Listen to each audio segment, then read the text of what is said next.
मैं बीजेपी नेताओं के बिस्तर को गर्म करने वाली वो नुपुर शर्मा नाम की रंडी जिसने हुजूर की शान में गुस्ताखी की थी, मैं उसे कहना चाहता हूँ दुनिया के तमाम लोगों का चेहरा एक तरफ और आमना के लाल का चेहरा एक तरफ।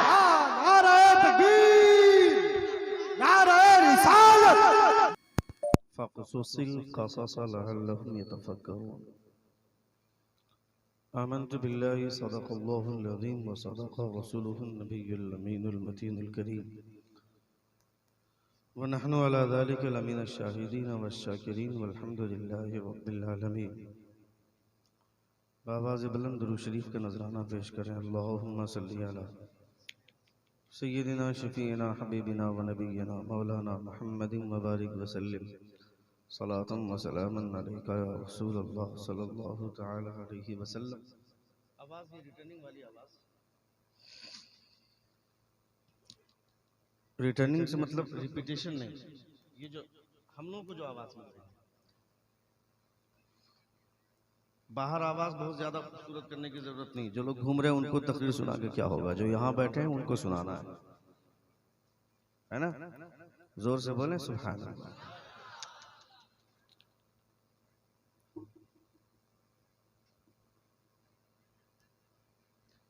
हिंदुस्तान में जितने भी सूबे हैं, जितने भी स्टेट्स हैं,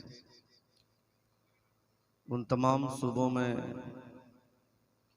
सबसे खुशहाल सूबा जो जिसे माना गया है और जिस सूबे में मुसलमान सबसे ज्यादा खुशहाल है, उस सूबे का नाम मालूम है? वो स्टेट कौन सा है? सबसे खुशहाल सूबा केरला माना जाता है हर एतबार से।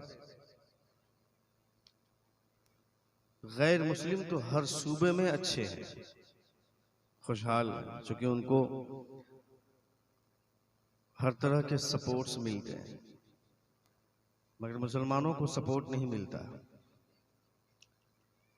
तो हर स्टेट में मुसलमान पीछे ही है, मगर केरला में सबसे खुशहाल आवाम अगर है कोई तो मुसलमान है। उसकी वजह क्या मालूम है? उसकी वजह सिर्फ और सिर्फ ये है कि वहां की पब्लिक उलमा के अंडर रहती है। वहां की पब्लिक उलमा के अंडर काम करती है। अगर कोई आलिम लकीर खींच दे तो पब्लिक में किसी की हिम्मत नहीं कि उस लकीर को पार कर जाए। तो इसलिए खुदा ने उन लोगों को खुशहाल रखा है। यहाँ बैठकर तकरीर के दरमियान में बार बार चिल्लाता रहूं, जो लोग खड़े हैं वो लोग अंदर आ जाएं, तो वो लोग नहीं आएंगे, क्योंकि सब अपने आप को वीआईपी समझते हैं। आज की तारीख में हर कोई अपने आप को वीआईपी समझने लगा, जबकि हुजूर की महफिल जहाँ होती है वहाँ कोई वीआईपी नहीं है, सब मुस्तफ़ा के नौकर होते हैं। जोर से बोल। कितने लोग मुस्तफ़ा के नौकर अपने आप को समझते हैं? खड़े हो जाए।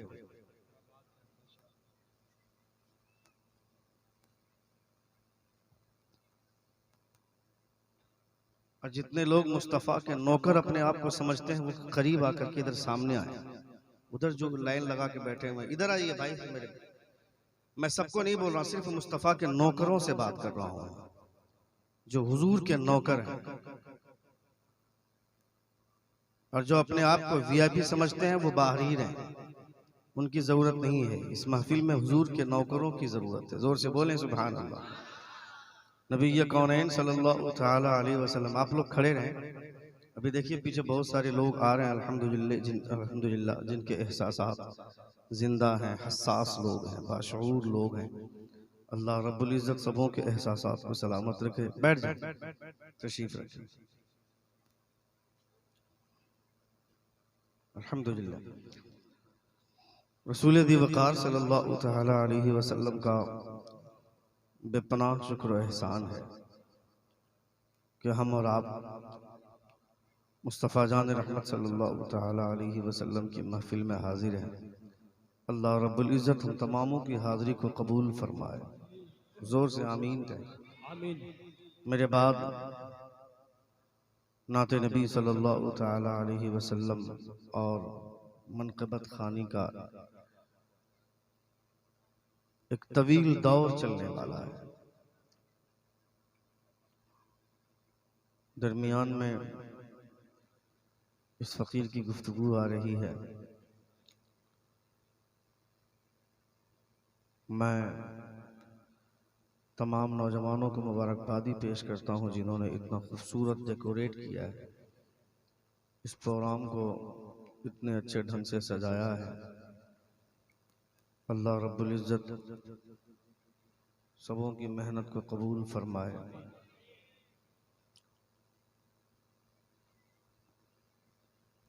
मेरा शागिर्द खास हज़रतुल अल्लामा मौलाना अब्दुल दय्यान साहब क़िबला, जिनकी दावत मोहब्बत, दावत खुलूस मुझे यहाँ खींच लाई है। अल्लाह रब्बुल इज़्ज़त इस खुलूस और इस मोहब्बत को सलामत रखे। मंबर नूर पर बावकार और कदावर शख्सियतें जलवदार हैं। गुलाम गौस गजाली साहब की धूम मची हुई है आजकल, जहाँ जा रहे हैं छा जा रहे हैं। हमारे साजिद भाई की अच्छी निकाबत हो रही है। अल्लाह रब्बुल इज़्ज़त इन्हें भी सलामत रखे। सिराज साहब, उनसे भी आपको मुलाहिज़ा करना है। और हमारे माँ साहब बैठे,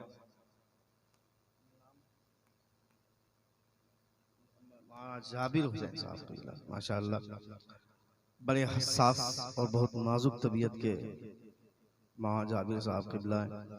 अल्लाह रब्बुल इज़्ज़त शरई मामले में इनकी नाजुकी को सलामत रखे। जोर से आमीन कहें, जोर से आमीन कहें। बहुत अच्छा प्रोग्राम आपने किया। अकरम फैज़ी साहब क़िबला ने बहुत अच्छी आवाज़ में मुस्तफ़ा जान रहमत सल्लल्लाहु ताला अलैहि वसल्लम की नात पेश की, माँ के हवाले से अशार पेश किया। बहुत खूबसूरत और खूबसूरत तरीन अशार से आप सबों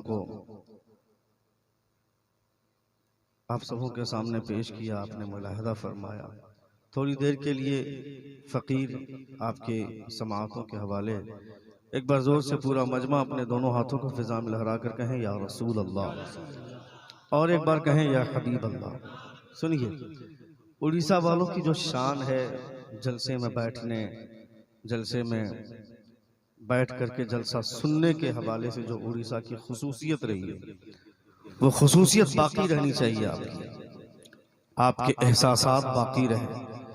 आप एकदम अपने आप को नबी कौनैन सल्लल्लाहु ताला अलैहि वसल्लम की महफिल में बैठकर यह महसूस करें कि हम बैठे हुए हैं, अगरचे यहाँ पे हैं, मगर नबी कौनैन सल्लल्लाहु ताला अलैहि वसल्लम से कोई चीज़ पोशीदा नहीं है। मुस्तफ़ा सब कुछ देख रहे हैं। जोर से बोले, जोर से बोले।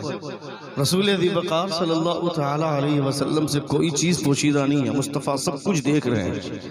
नबी कौनैन सल्लल्लाहु ताला अलैहि वसल्लम की जब बात हो, मुस्तफ़ा जान रहमत का जब कैरेक्टर कोई बयान करे, जब अपने बुजुर्गों की कोई बात करे, जब रसूल ज़िबकार सल्लल्लाहु ताला अलैहि वसल्लम की बात हो, तो हर आदमी को अपने कान खड़े कर देनी चाहिए। हज़रत इमाम क़ल्यूबी फरमाते, इधर मेरी तरफ तवज्जो दें, concentrate to me, look at me, मेरी तरफ देखें आप। हज़रत इमाम क़ल्यूबी फरमाते हैं कि जब कभी मुस्तफ़ा की बात हो, सुनिएगा, हज़रत इमाम क़ल्यूबी फरमाते कि हुजूर की बातें ऐसे लोगों के सामने करना, ऐसे लोगों के सामने हुजूर की बातें करना कि जब वो लोग सुने मुस्तफ़ा की बातें तो चेहरे पे मुस्कुराहट छा जाए। जोर से, चेहरे पे मुस्कुराहट छा जाए। ऐसे लोगों के सामने हुजूर की बातें करना, जो जबरदस्ती बैठकर हुजूर की तारीफ सुनना चाहता हो, जो जबरदस्ती सुनना नहीं चाहता हो, उनके सामने हम हुजूर की तारीफ कर रहे हैं, तो जरूरत नहीं है ऐसे लोगों की। ऐसे लोग चाहिए जो मुस्तफ़ा का जिक्र सुने तो चेहरे पे तबस्सुम रखते हुए मुस्तफ़ा का जिक्र सुने, मुस्तफ़ा का चर्चा सुने तो नबी कौनैन सल्लल्लाहु ताला अलैहि वसल्लम की मोहब्बत और अकीदत में हुजूर का जिक्र सुने। हम लोगों का एक मिजाज बना हुआ है, हमारी तारीख बनी हुई है। हम लोगों को लगता है कि तकरीर टाइम पास के लिए की जाती है, जलसे की रीढ़ शायरी होती है, जलसे की रीढ़ शौराए किराम होते हैं। ये हम लोगों ने अपना माइंड सेट कर लिया है। जबकि मैं कहूँगा कि हुजूर की नात जलसे की रीढ़ होती है। जोर से बोलिएगा, हुजूर की नात, शायरी नहीं, हुजूर की नात जलसे की रीढ़ होती है। अब वो नबी की नात चाहे शेर की सूरत में हो, चाहे तकरीर की सूरत में हो। याद रखिएगा आप मफहूम को, मैं जो बताना चाह रहा हूं, हुजूर की नात होनी चाहिए, चाहे वह नस्र में हुजूर की नात हो, चाहे नज्म में हुजूर की नात हो। शायरी में ही हुजूर की नात पेश की जाए कोई जरूरी नहीं। हम लोग समझते हैं कि हम लोग हुजूर की नात के दीवाने हैं। हुजूर की नात का जो दीवाना होगा वो जितनी मोहब्बत से शायर के चेहरे को देखेगा, उससे ज्यादा मोहब्बत से खतीब के चेहरे को देखेगा। जो हुजूर की नात का दीवाना होगा, समझ रहे हैं आप? मुकर्रिर को भी इनाम देना जायज है, समझ रहे हैं आप? सिर्फ शायर के लिए इतनी इतनी गड्डी छपा के जो आप लोग बैठते हैं, नया नया नोट, और ये समझते हैं कि खाली शायर को ही देंगे जन्नत मिलेगी। हम लोग भी दुआ करेंगे, हम लोगों की भी दुआ कबूल होती है कभी कभी। समझ रहे हैं आप? एक बार जोर से पूरा मजमा अपने दोनों हाथों को फिजा में लहरा कर कहें, या रसूल अल्लाह। और एक बार कहें, या हबीब अल्लाह। नौजवान लड़के अल्हम्दुलिल्लाह, माशाअल्लाह, अभी तो मैंने कोई बात नहीं की है, माशाअल्लाह, अल्लाह सलामत रखे। रसूल दिवकार सल्लल्लाहु तआला अलैहि वसल्लम का लाख लाख शुक्र व एहसान है कि हम इस वक्त मुस्तफ़ा जान रहमत सल्लल्लाहु तआला अलैहि वसल्लम का जिक्र सुन रहे हैं। मुस्तफ़ा जान रहमत सल्लल्लाहु तआला अलैहि वसल्लम की महफिल में बैठकर मुस्तफ़ा के तज़किरे मुलाहिदा कर रहे हैं। रातें बहुत सारी हैं, मगर कभी कभी कोई रात बहुत हसीन होती है, जिस रात में बैठकर आदमी मुस्तफ़ा जान रहमत सल्लल्लाहु तआला अलैहि वसल्लम का चर्चा सुनता है, नबी ये कौनैन सल्लल्लाहु तआला अलैहि वसल्लम का जिक्र सुनता है। आज आप एक उर्स में बैठे हुए हैं, जिस बुजुर्ग के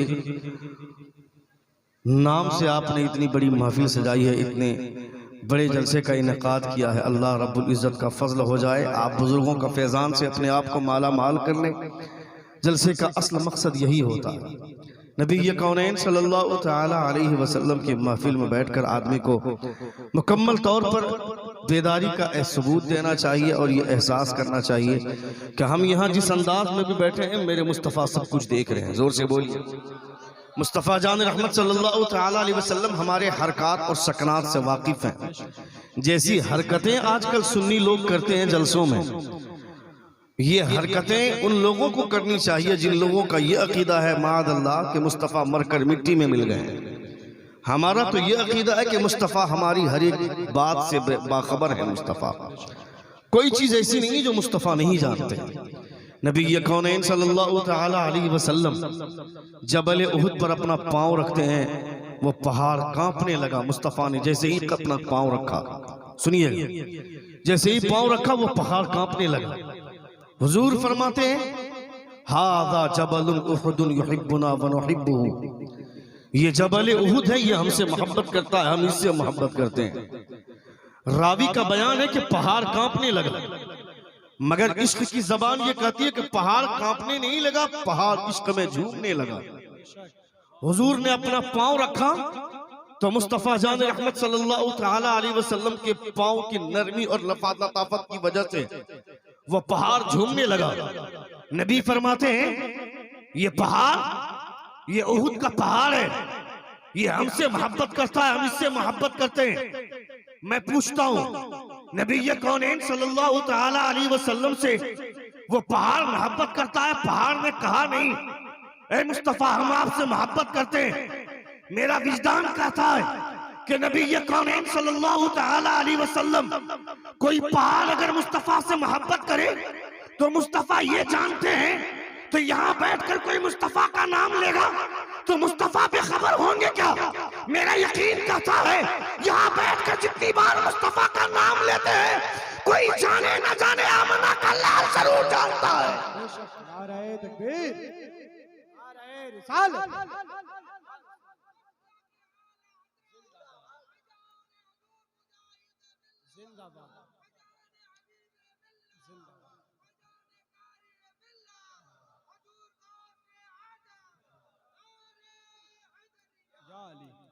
कोई जाने न या जाने, कोई जाने न जाने, मेरे मुस्तफा जरूर जानते हैं कि जो लोग मेरा नाम लेते हैं वो किस अकीदत से लेते हैं, किस मोहब्बत से लेते हैं। आज हमारे समाज में कोई बूढ़ा आदमी को देखता है तो उसको चिढ़ाता है। नौजवान लड़कों को मैं देखता हूं, खास तौर पर यहाँ के नौजवानों की बात नहीं कर रहा हूं, बहुत सारे नौजवानों को मैंने देखा है, बूढ़े आदमी को गर्म करना हो तो कोई खिलाफ उनके मन के खिलाफ कोई बात कर दो, बहुत जल्दी गर्म हो जाते हैं। और नौजवानों को उनको गर्म करने में मजा आता है कि चलो उनको सनकाते हैं, दो चार बातें ऐसी करेंगे कि उनका एरियल खड़ा हो जाए, बहुत जल्दी गर्म हो जाते हैं। हम इसको फैशन समझते हैं, मगर ये अदब के खिलाफ की चीज है, ये तहजीब के खिलाफ काम है। हजरत अली रज़ी अल्लाह तआला, सुनिएगा, हजरत अली रज़ी अल्लाह तआला अन्हु अपने घर से चले नमाज पढ़ने के लिए, मुस्तफा जान रहमत मुसल्ले इमामत पे खड़े हैं। हजरत अली रज़ी अल्लाह तआला, आपने मिजाज अगर बना दिया तो मेरी गुफ्तगू जिस तरह रवानी होती होगी इंशाअल्लाह ताला, समझ रहे हैं आप? आपकी तबीयत अभी तक मेरे मिजाज के मुकाबिल लायक नहीं हुई है। आपकी तबीयत जब उस लायक हो जाएगी, मेरी गुफ्तगू रवानी में होने लगेगी इंशाअल्लाह ताला। एक बार जोर से कहें या रसूल अल्लाह, और एक बार कहें या हबीब अल्लाह। हजरत अली चले नमाज पढ़ने के लिए, मुस्तफा रुकू में जा चुके हैं, मुसल्ले इमामत पर खड़े हो गए मुस्तफा। हजरत अली रज़ी अल्लाह तआला अन्हु ये सोचकर तेज चलने लगे कि कहीं मुस्तफा रुकू में न चले जाए। ये सोच ही रहे थे तब तक मुस्तफा रुकू में चले गए। अब जब मुस्तफा रुकू में चले गए तो हजरत अली के कदमों की चाल और तेज हो गई और मजीद रफ्तार आपकी बढ़ गई। क्योंकि मसला क्या है कि अगर इमाम साहब रुकू में चले गए, नमाज आप जमात से पढ़ना चाहते हैं, इमाम साहब रुकू में चले गए, उनके रुकू से उठने से पहले पहले अगर आपने नीयत बांध कर रुकू में आप गए और एक मर्तबा सुभान रब्बियल अज़ीम या सुभान रब्बियल करीम, पब्लिक को सुभान रब्बियल करीम कहना ज्यादा बेहतर है। सुभान रब्बियल अज़ीम वाह का तलफ्फुज़ सख्त है, अगर आपको वाह का तलफ्फुज़ नहीं आता है तो आपसे लिए बेहतर है कि आप सुभान रब्बियल करीम कहें। समझ रहे हैं आप? ये मसला है। तो एक मर्तबा सुभान रब्बियल अज़ीम या एक मर्तबा सुभान रब्बियल करीम कहने से पहले पहले अगर इमाम उठ गया तो आपको वो रिकत नहीं मिली, और अगर आपने एक मर्तबा कह दिया तो इसका मतलब है कि वो रिकत मिल गई। मसला समझ गए आप? मसला समझ गए? तो जोर से बोलिए ना सुभान अल्लाह, सुभान अल्लाह। अब हजरत अली ने देखा कि मुस्तफा रुकू में चले गए। नबी कौनैन सल्लल्लाहु तआला अलैहि वसल्लम जब रुकू में चले गए, हजरत अली रज़ियल्लाहु तआला अन्हु ने अपने कदमों की चाल तेज कर दी, चाप की रफ्तार बढ़ा दिया आपने। जैसे ही बढ़ाया, एक बूढ़ा आदमी लाठी का सहारा लेकर के अपने घर से निकला और हजरत अली के आगे आगे चलने लगा। हजरत अली ने अपने कदमों की चाल धीमी कर दी, जोर से बोलिए, अपने कदमों की रफ्तार धीमी कर दी, इस एहसास के साथ कि अगर आज मैं इस बूढ़े आदमी से पहले मस्जिद पहुंच गया तो इस बूढ़े आदमी को एहसास हो जाएगा कि अगर मैं आज अली की तरह जवान होता तो मुझे भी रिकत मिल गई होती अली की तरह। मुझको मेरे बुढ़ापे ने पीछे कर दिया, इस बुढ़ापे की वजह से मैं पीछे रह गया। हजरत अली ने ये सोचकर अपने कदमों की चाप आपने सुस्त कर दी और उस बूढ़ा आदमी को आगे आगे जाने दिया। पीछे पीछे अली चल रहे हैं, आगे आगे वो बूढ़ा आदमी चल रहा है। धीरे धीरे चलता हुआ वो मस्जिद में दाखिल हुआ। मुस्तफा तब तक रुकू में, हजरत अली रज़ियल्लाहु तआला अन्हु पीछे से गए। वो बूढ़ा आदमी नियत बांधकर रिकत में शामिल हुआ, हजरत अली भी रिकत में शामिल हुए। मुस्तफा तब तक रुकू में। जब दोनों शामिल हो गए तब मुस्तफा ने रुकू से सर उठाया, जोर से जोर से जोर से। तब मुस्तफा ने रुकू से सर उठाया, नमाज मुकम्मल हुई। नबी कौनैन सल्लल्लाहु अलैहि वसल्लम पीछे पलटते, अली को बुलाते, फरमाते अली करीब आओ।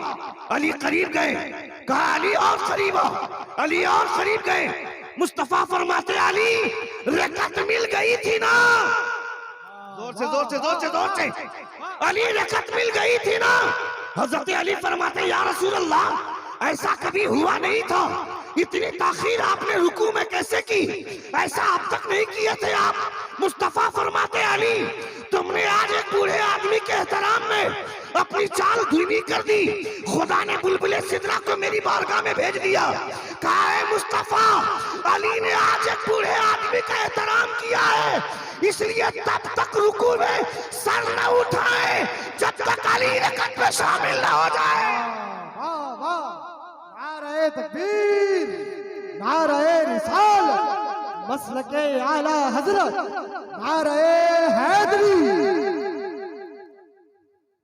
जब तक अली रकत में शामिल ना हो जाए तब तक ऐ मुस्तफा आप रुकू से सर न उठाएं। यानी अल्लाह रब्बुल इज्जत ने एक आम बुजुर्ग शख्सियत के एहतराम की वजह से इतना बड़ा मकाम अता फरमाया कि नबी कौनैन सल्लल्लाहु तआला अलैहि वसल्लम को रुकू में ही अल्लाह रब्बुल इज्जत ने रोक दिया।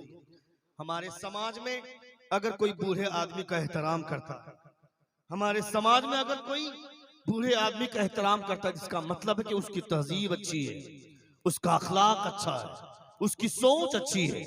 नबी कौनैन सल्लल्लाहु तआला अलैहि वसल्लम का लाख लाख शुक्र एहसान है कि आप मुस्तफ़ा जान रहमत सल्लल्लाहु तआला अलैहि वसल्लम की महफिल में बैठकर मुस्तफ़ा जान रहमत सल्लल्लाहु तआला अलैहि वसल्लम का जिक्र सुन रहे हैं।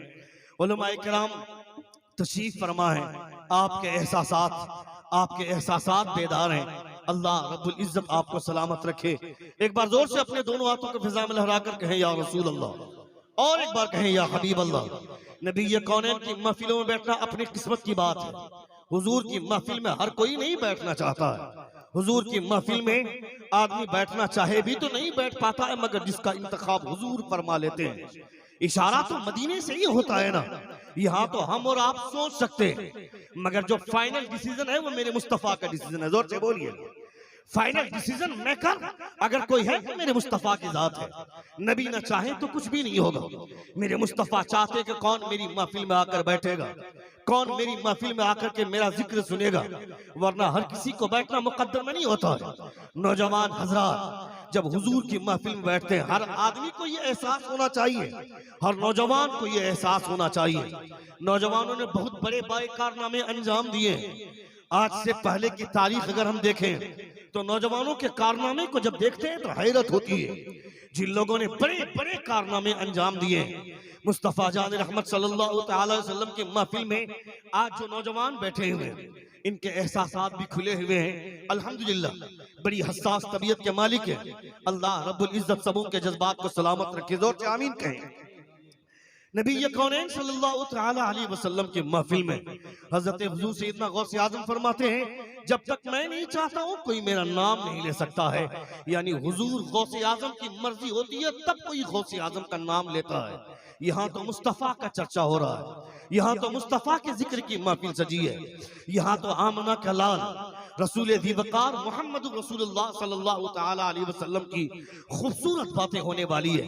बिल्कुल कॉन्सेंट्रेट मेरी तरफ इधर तवज्जो होनी चाहिए। अगर कोई फोन करे आपको, दरमियान में अगर कोई कॉल कर दे, कॉल भी रिसीव मत करना, फोन भी मत उठाना। यहाँ से जब बाहर निकलोगे लोग कहेंगे मैंने तुमको 15 बार कॉल किया, तुमने कॉल रिसीव क्यों नहीं किया? तो उसे जवाब देना कि मैं उस वक्त आमना के लाल की बातें सुन रहा था, मैं उस वक्त हुजूर की बातें सुन रहा था, और दुनिया की तमाम बातें एक तरफ और आमना के लाल का एक जुमला एक तरफ। दुनिया की तमाम बातों में सबसे बेहतर अगर किसी की बात है वो मेरे मुस्तफा की बात है, मेरे पैगंबर का चर्चा। जब मेरे हुजूर की बातें हो, आवाज थोड़ी सी और खोले, जब मेरे हुजूर की बातें हो, जब आमना के लाल की बातें हो, हर आदमी अपने एहसासात को बेदार रखे कि जितनी देर तक बैठे हम हुजूर की बातें सुन रहे हैं, नबी कौनैन सल्लल्लाहु तआला अलैहि वसल्लम का चर्चा सुन रहे हैं, मुस्तफ़ा जान रहमत सल्लल्लाहु तआला अलैहि वसल्लम का कैरेक्टर। नौजवान हज़रात बैठे हैं, आप लोग बैठे तो इधर बैठेंगे ना, माशाअल्लाह मुस्कुराते रहे, मुस्कुराना चाहिए। हुजूर आला हज़रत ने तो यहाँ तक फरमाया मैंने मुस्कुराने की इजाजत दी है, हंसने की इजाजत नहीं है। नबी कौनैन सल्लल्लाहु तआला अलैहि वसल्लम जब भी कभी मुस्कुराते थे तो मुस्तफ़ा बहुत ज्यादा खुश होते थे। तो मुस्तफ़ा जान रहमत जब मुस्कुराते थे उस अंदाज में, तो मुस्तफ़ा के सामने 2 दांत शरीफ दिखते थे, जोर से बोलिए, जिससे रोशनी फूटती थी। नबी कौनैन सल्लल्लाहु तआला अलैहि वसल्लम, क्या आप उम्मत हैं, आप उनके गुलाम हैं, आपको मुस्कुराने की इजाजत है। कहकहे का बाजार नहीं गर्म होना चाहिए। हम लोगों ने अब स्टेज को भी कहकहे का बाजार बना दिया। हमको अब वो मुकर्रिर अच्छा लगता है जो स्टेज पर बैठ करके, यहाँ कुर्सी खिताबत पर बैठ करके, मिंबर रसूल में बैठ करके कहकहे की महफिल सजाएगा, हंसी की बात करेगा। मैं कहता हूँ हंसना ही हंसाना है तो बुखारी शरीफ पढ़ने के बाद हंसाने का काम क्यों करेंगे? तिरमिजी पढ़ने के बाद वही काम करेंगे शेख चिल्ली वाला, बुखारी शरीफ पढ़ने के बाद आकर के लोगों को हंसाएंगे। यहाँ बैठकर हंसाने की जरूरत नहीं है। यहाँ बैठकर जब आदमी बात करे तो खुदा के खौफ की बात करे। बरसों का शराबी यहाँ से तौबा करके उठे, यहाँ रोए। अल्लाह फरमाता है फल यदहकू कलीलन वल यबकू कसीरा, हंसना कम करो, रोना ज्यादा करो। जो यहाँ ज्यादा हंसेगा कयामत में रोएगा, जो यहाँ ज्यादा रोएगा कयामत में मुस्कुराएगा। और ऐसा मुस्कुराएगा, ऐसा मुस्कुराएगा कि हुजूर आला हज़रत फरमाते हैं पेशे हक मुज्दा शफाअत का सुनाते जाएंगे, आप रोते जाएंगे, हमको हंसाते जाएंगे। वाह वाह, नारे तकबीर, नारे रिसालत।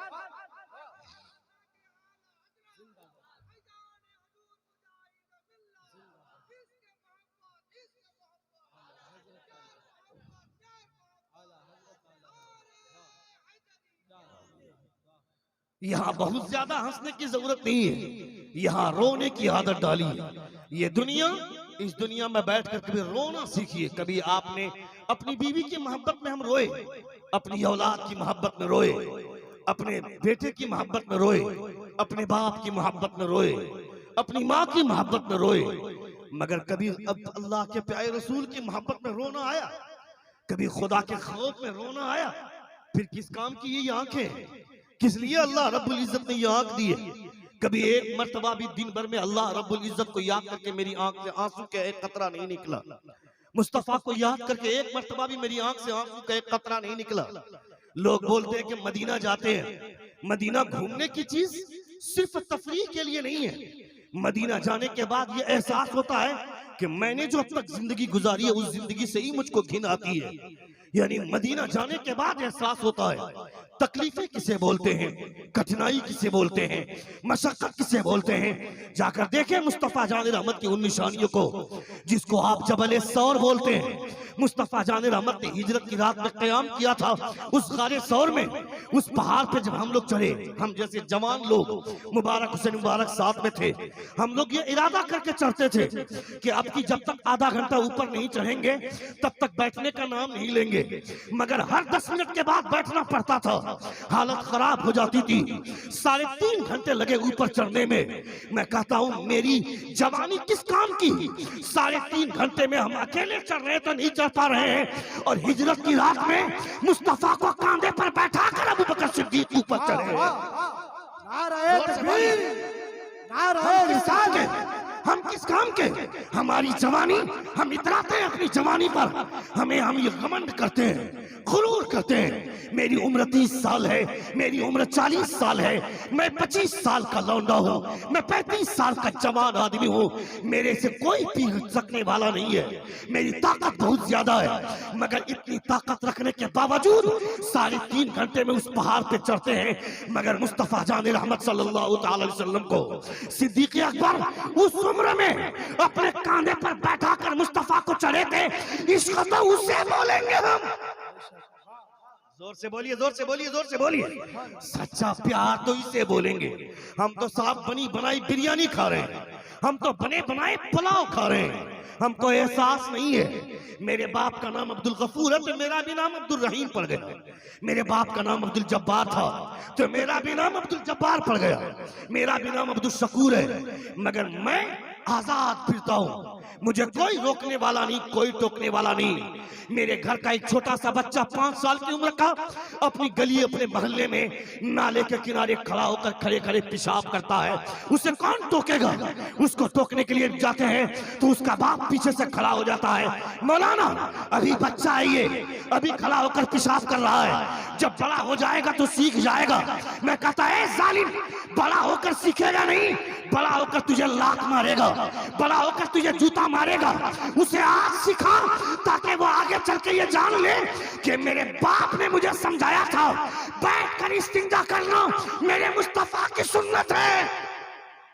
जोर से बोलिए, जोर से बोलिए। मेरे बाप ने मुझे समझाया था 4 साल और 5 साल की उम्र के बच्चे को जब हम दुकान में लेकर के जाते हैं, मेरे बेटे को सोचते हैं कि मेरा बेटा केक लेगा, मेरा बेटा कोई ऐसी चीज लेगा जिससे फायदा हासिल होगा, मगर मैं अपने बेटे को कोई अच्छी चीज दिलाना चाहता हूँ। मेरा बेटा कुरकुरे के पैकेट की तरफ इशारा करता है, मेरा बेटा टेढ़े मेढ़े के पैकेट की तरफ इशारा करता है, यानी मेरे बेटे का दिमाग काम कर रहा है, मेरे बेटे की सोच काम कर रही है। जब वो कुरकुरे के पैकेट पहचान सकती है, जब वो टेढ़े मेढ़े के पैकेट पहचान सकती है, तो उसे बताएंगे तो गुंबद खजरा नहीं पहचानेगा क्या, खाने काबा नहीं पहचानेगा क्या, गौसे आजम का रोजा नहीं पहचानेगा क्या?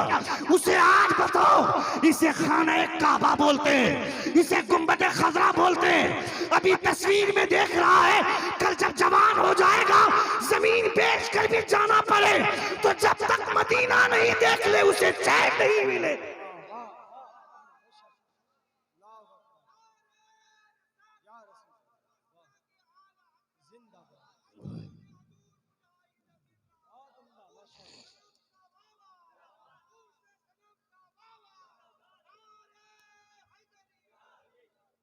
उसे सनम शाह बाबा, क्यों सनम बाबा? सनम शाह बाबा के नाम पर लोग इतने पैसे लुटा रहे हैं, क्यों लोग अपनी जान कुर्बान करने के लिए कि हद तक प्यार करते हैं? क्या वजह है?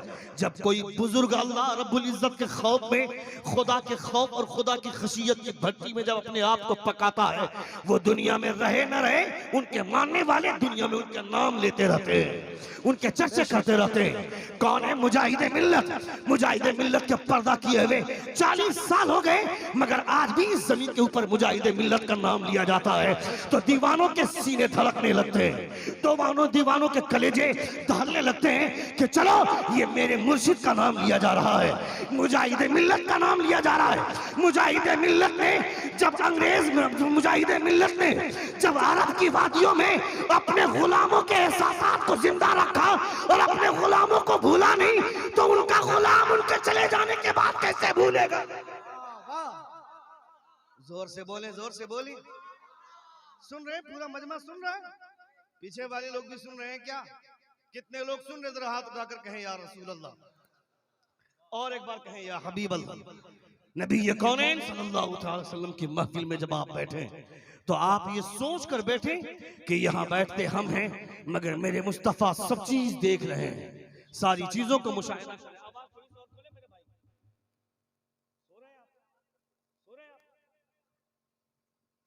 सुन रहे हैं आप?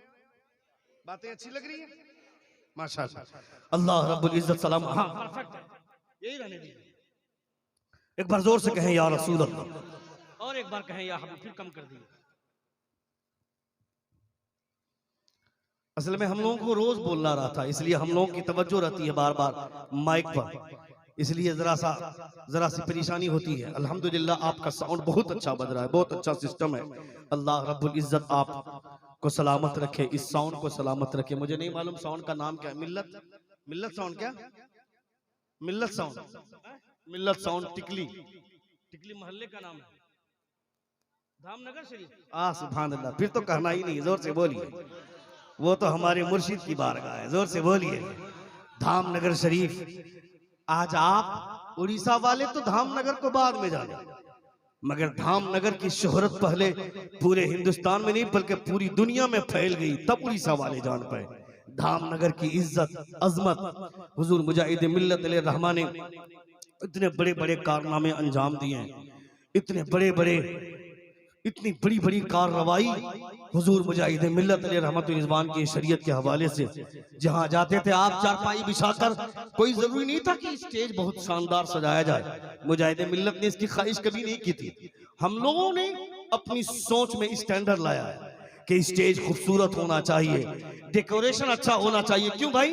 हम जाएंगे जलसे में 5 तरह के चैनल वाले बैठेंगे, चैनल में मेरा वीडियो अगर अच्छा नहीं आएगा तो लोग क्या कहेंगे, अगर मेरा चेहरा साफ नहीं होगा तो लोग मुझको प्रोग्राम नहीं देंगे, डेकोरेशन अच्छा होना चाहिए, हम ये सोचते हैं। मगर मुजाहिदे मिल्लत स्टेज सजाने के चक्कर में नहीं रहते थे, मुजाहिदे मिल्लत दिल की दुनिया को सजाते थे, मुजाहिदे मिल्लत दिलों को सजाने का काम करते थे।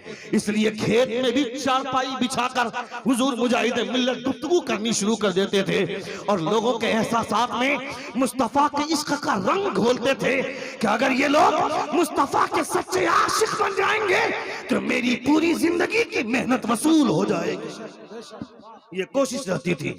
हजरत उमर फारूक, चूंकि बच्चों में, नौजवानों में मुस्तफा की शरीयत, मुस्तफा की तहजीब का रंग आना चाहिए, ये जरूरी है।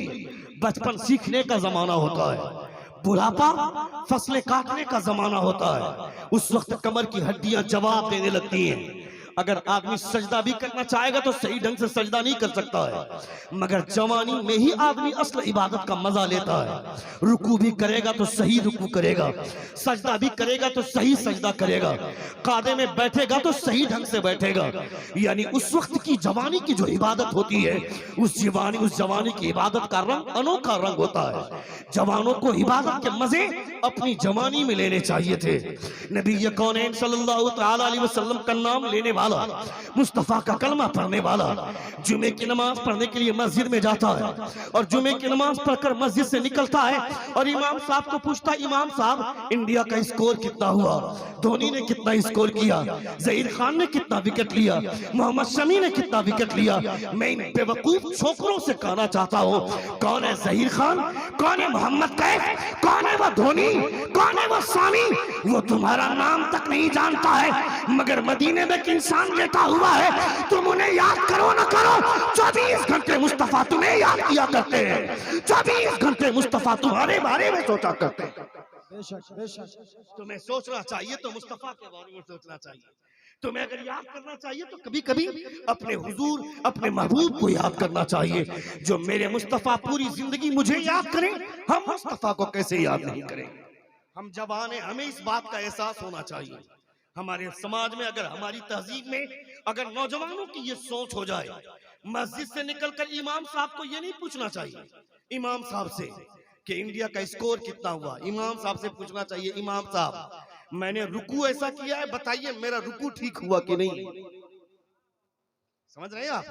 मेरे सजदे ऐसे हुए, बताइए मेरे सजदे ठीक हुए कि नहीं हुए। मगर अब लोग इमाम से पूछने के लिए मस्जिद में नहीं जाते हैं, इमाम को बताने के लिए मस्जिद में जाते हैं। आज की तारीख में जो लोगों का हाल है, मैं यहाँ के लोगों के बारे में नहीं जानता हूँ, बहुत सारी जगहों पे हमने देखा है कि मस्जिद में खुदा ने 50-60 साल की उम्र दी थी, 60 साल हमारी उम्र थी, 15 साल में बालिग हुए। अगर रोजाना आदमी 8 घंटे काम करता है तो 20 साल उसने काम किया। अगर रोजाना आदमी 8 घंटे सोता है तो 20 साल वो सोया। अगर सुबह के ब्रेकफास्ट में, दोपहर के लंच में, रात के डिनर में अगर वो 10-10 मिनट का टाइम लेता है तो इसका मतलब है कि रोजाना उसके 3 साल खाने और पीने में गुजर गए। अगर सुबह के ब्रेकफास्ट में 10 मिनट, दोपहर के लंच में 10 मिनट, रात के डिनर में 10 मिनट, इतना टाइम लेता है तो 3 साल खाने पीने में। 15 साल में बालिग हुए, 20 साल सोए, 20 साल काम किए, कितनी उम्र हो गई? 20 और 20 40 और 15 55 हो गई। 3 साल उसमें जोड़ दीजिए खाने पीने वाला, 58 साल मेरी उम्र हो गई। 2 साल हमारी उम्र बची हुई है। ये 2 साल गए इबादत के लिए तो कभी इमाम की लुंगी देख रहे हैं, कभी इमाम का पैजामा देख रहे हैं, कभी इमाम की नाक देख रहे हैं, कभी इमाम की पेशानी देख रहे हैं। मैं कहता हूं खबरदार, खबरदार, अपनी इबादत को जंग आलूदा मत बनो। इमाम की इज्जत करो, इमाम का एहतराम करो, इसलिए कि तुम वहां खड़े होते हो जहां नबी के सहाबा खड़े होते थे, और इमाम वहां खड़ा होता है जहां मुस्तफा खड़े हुआ करते थे। इमाम वहां खड़ा होता है जहां मुस्तफा खड़े हुआ करते थे। इसलिए अपने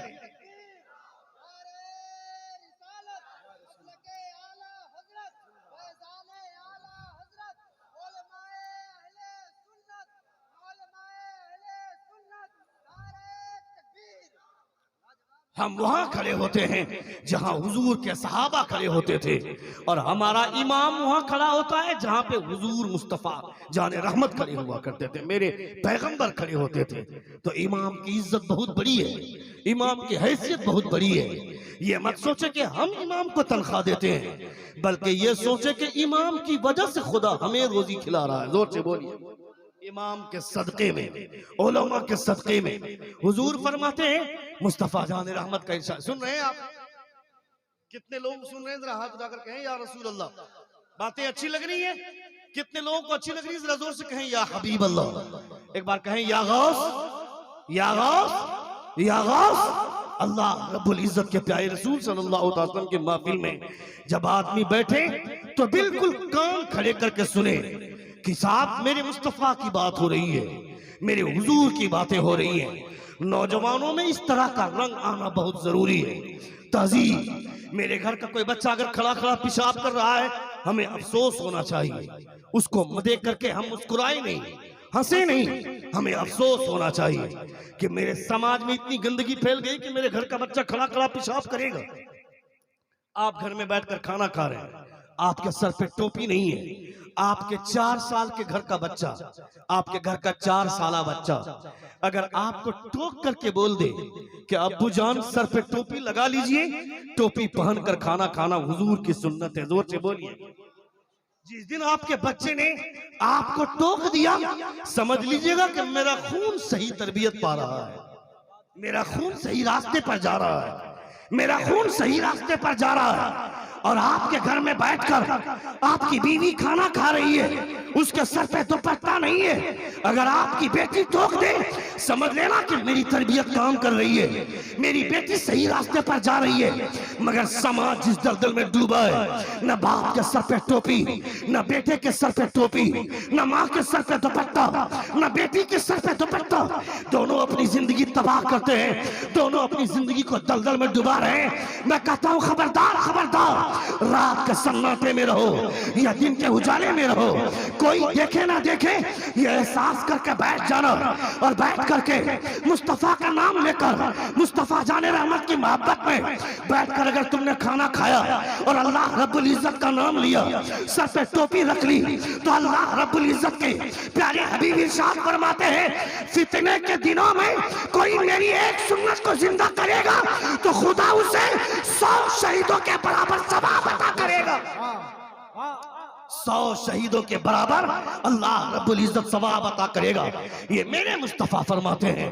फितने के दौर में, सुन रहे हैं आप, सुन रहे, फितने के दौर में अगर कोई मेरी एक सुन्नत को जिंदा करेगा तो खुदा उसे 100 शहीदों के बराबर सवाब अता करेगा।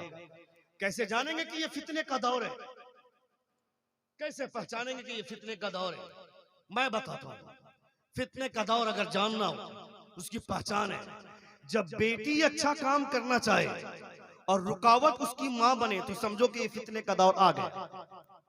बेटी नकाब पहनना चाहती है शादी से पहले, उसकी मां बोलती है अभी से नकाब पहनोगे, अभी तो तेरा काम भी नहीं लगा, अभी तो रिश्ते की बात कहीं हुई भी नहीं है, और अभी से नकाब पहनोगे, नकाब तो शादी के बाद पहना जाता है। तो समझ लेना कि मेरे समाज में फितने का दौर आ गया। अगर कोई जवान लड़का शादी से पहले दाढ़ी रखना चाहता है और उसका बाप बोलता है मौलवी बन गया, अभी तेरी शादी भी नहीं हुई है और दाढ़ी रख लिया, तो समझ लेना कि मेरे समाज में फितने का दौर आ गया। अगर इस फितने के माहौल में अगर कोई हुजूर की एक सुन्नत पे अमल करता है तो खुदा 100 शहीदों के बराबर सवाब अता फरमाता है। मुरादाबाद का लड़का, मुरादाबाद का लड़का जिसकी शादी की बात पक्की हो गई, सुनिएगा, शादी की बात पक्की हो गई, अमीर घराने में, अमीर घराने की लड़की से बात तय हो गई, रिश्ता पक्का हो गया। आजकल लड़की को पूछा नहीं जाता है तुम्हें लड़का कैसा चाहिए, और अगर पूछ भी लिया जाता है तो आजाद ख्याल की लड़कियां, कॉलेज में अपनी जिंदगी तबाह करने वाली लड़कियां, जब इन लोगों से पूछा जाता है तो बोलती है मुझे दाढ़ी वाले लड़के से शादी नहीं करनी है। मैं तुमसे कहना चाहता हूं, अगर तुम्हें अच्छी लड़की चाहिए अपनी जिंदगी में तो शादी से 1 महीना पहले, 2 महीना पहले दाढ़ी रख लो, इसलिए कि दाढ़ी वाले को हर लड़की पसंद नहीं करेगी, वह पसंद करेगी जिसके सामने फातिमा का कैरेक्टर होगा, जिसके सामने राबिया बसरिया का किरदार होगा।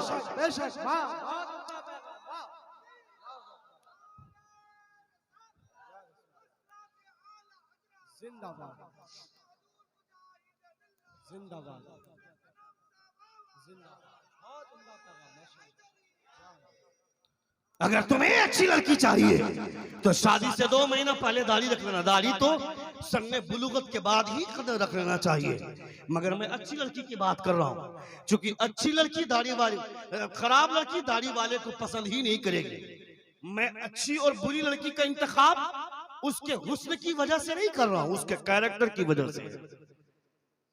Real beauty is the inner beauty ना। जो असल खूबसूरती है वो अंदर की खूबसूरती है, बाहर की खूबसूरती नहीं। शादी ब्याह में जो 15 किलो पोचाड़ा करके जो चेहरे पे जाती है, एक बाल्टी ऊपर डालो तो हकीकत समझ में आ जाएगी कि कितना पोचाड़ा करके गई है शादी में। ये ब्यूटी कोई काम वाली नहीं है।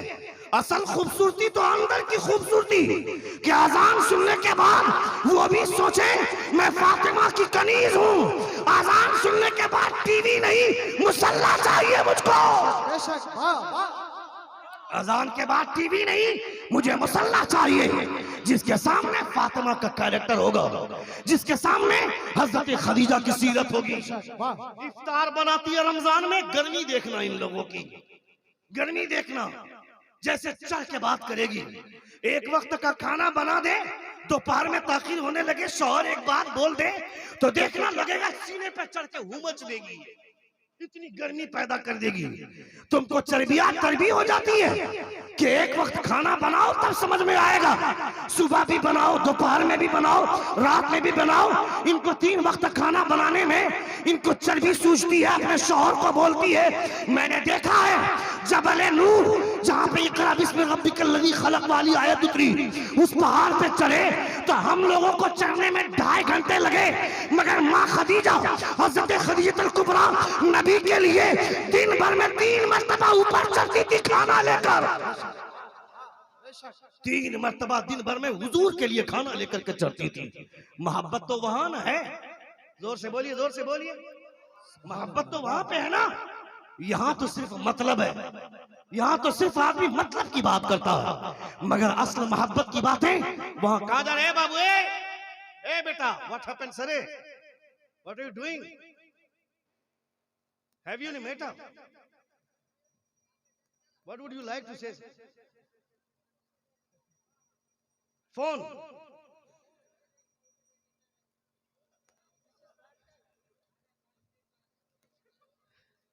Okay okay, you may go. आप सुन रहे हैं, बातें अच्छी लग रही हैं?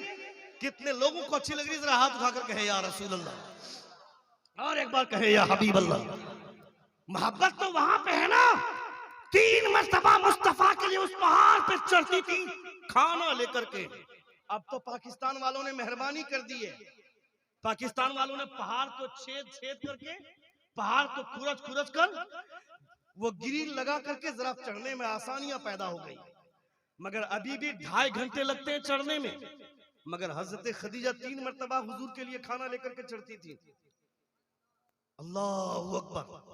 और आज हम अपनी बीवी को बोलते जरा पानी गर्म कर दो, तो बोलते एक बार पानी गर्म कर दिया ठंडा हो गया, दोबारा हमसे नहीं होगा, अब हमसे नहीं होगा, खुद गर्म कर लो। नहीं, ये तरीका नहीं होना चाहिए। अपने शौहर की इज्जत, अपने शौहर का एहतराम, अपने शौहर से वफादारी, ये बहुत बड़ी चीज है। ये हर किसी के अंदर ये मलका नहीं होता है। जिसके अंदर मुस्तफा जाने रहमत की बीवियों का कैरेक्टर होगा, वो अपने शौहर को बोझ नहीं, अपने शौहर को अपनी पेशानी का झूमर समझेगी। अपने शौहर को अपनी पेशानी का झूमर समझेगी। पहली बात तो आजकल पूछा नहीं जाता है, और अगर पूछ भी लिया जाता है तो आजाद ख्याल की लड़कियां जो कॉलेज में पढ़ती हैं, जो हॉस्टल में रहती है, मैं हर एक बाप से ये कहता हूं कि तुम्हारी बेटी अगर कॉलेज में पढ़ती है तो कभी कभी कॉलेज जाकर देखना चाहिए। मेरी बेटी कॉलेज में पढ़ाई कर रही है या किसी बॉयफ्रेंड के कांधे पे हाथ रखकर वो कैंटीन का मजा ले रही है, कॉलेज का चक्कर काट रही है। इसे शक करना नहीं बोलते, इसे केयर करना बोलते हैं। जोर से बोलिए। इसे डाउट करना नहीं बोलते। तुम अपनी बेटी पर डाउट करो, मैं ये नहीं बोलता, बल्कि अगर इस ख्याल से डाउट कर रहे हो जिससे मेरी बेटी का कैरेक्टर महफूज रहे, तो ये डाउट करना भी अच्छा है, ये डाउट करना भी बेहतर है। रात के सन्नाटे में मेरी बेटी अलग कमरे में सोती है, मेरा बेटा अलग कमरे में सोता है। कभी कभी बाप को उठ करके झांकना चाहिए, माँ को भी उठकर देखना चाहिए। मेरा बेटा पढ़ाई के नाम से अलग कमरे में सोता है, मेरी बेटी पढ़ाई के नाम से अलग कमरे में सोती है। ये पढ़ाई कर रहे हैं या किसी से व्हाट्सएप में बात कर रहे हैं, या किसी से फेसबुक में चैट कर रहे हैं, या वीडियो कॉलिंग पे किसी से बात हो रही है। वरना इस वक्त से पहले किसी तुम्हारी बेटी किसी डॉम के साथ भाग जाएगी, या तुम्हारा बेटा किसी चमारन को लेकर के आ जाएगी, उस वक्त समाज में तुम्हारी नाक कटेगी। वो बाद में सोचने से बेहतर है अभी सोचो, ताकि तुम्हारी बेटी इंजीनियर बने, बाद में प्रोफेसर बने, बाद में लेक्चरर बने, बाद में, मगर फातिमा की कनीज वो पहले बन जाए। बेशक बेशक वाह, बहुत फातिमा उम्दा की पैगाम, कनीज, वाह। फातिमा की लौंडी वो पहले बन जाए।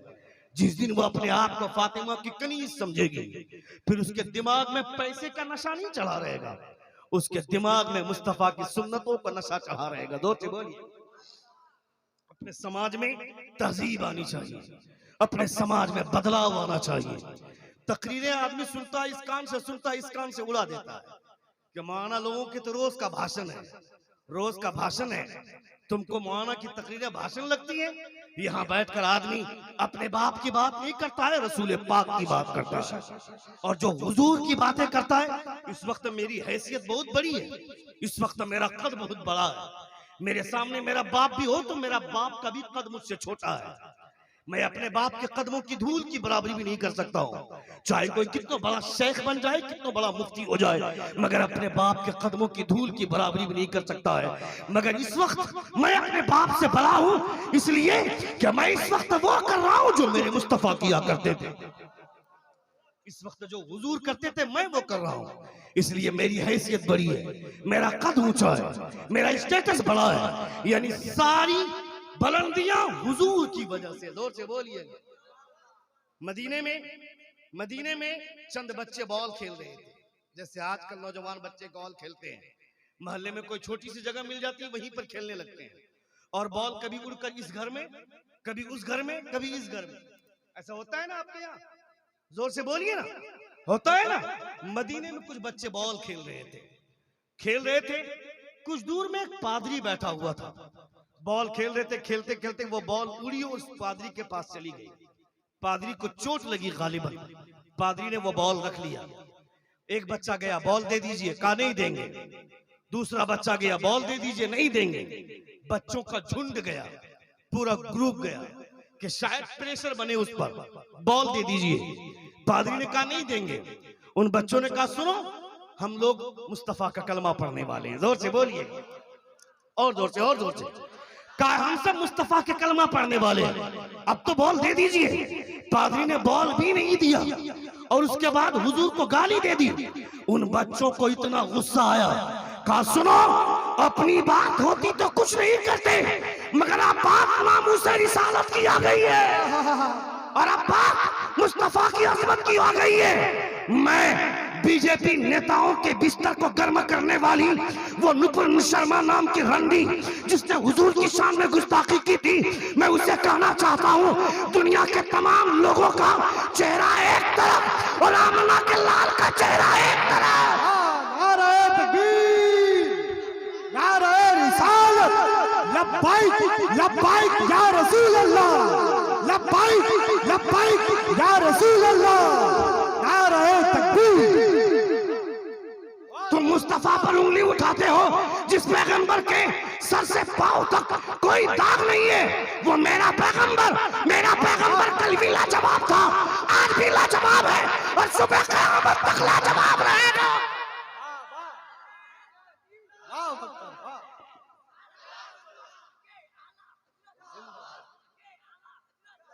बहुत उम्दा पैगाम माशाअल्लाह, जिंदाबाद।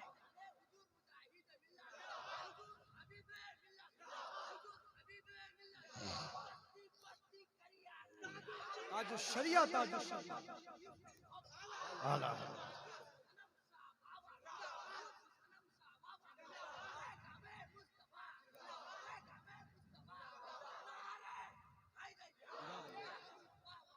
नबी कौनैन सल्लल्लाहु अलैहि वसल्लम की शान में गुस्ताखी करती है। तुम्हें पता नहीं मेरा पैगंबर कैसा है, तुम्हें मालूम नहीं। ये चैनल पर बैठकर मुर्गों की लड़ाई लड़ते हो और तुम हिंदुस्तान के पब्लिक और हिंदुस्तान के जमहूर आवाम को तुम बांटने की बात करते हो।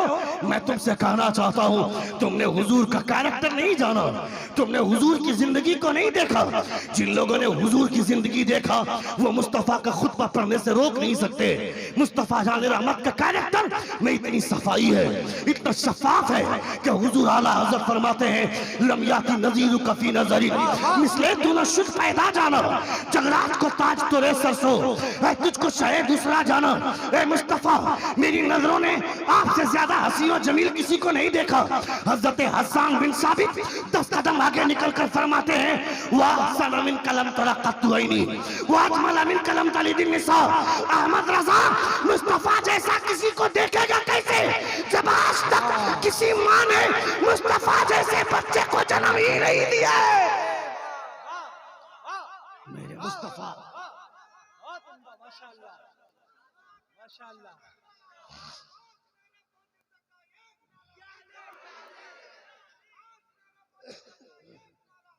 अली अली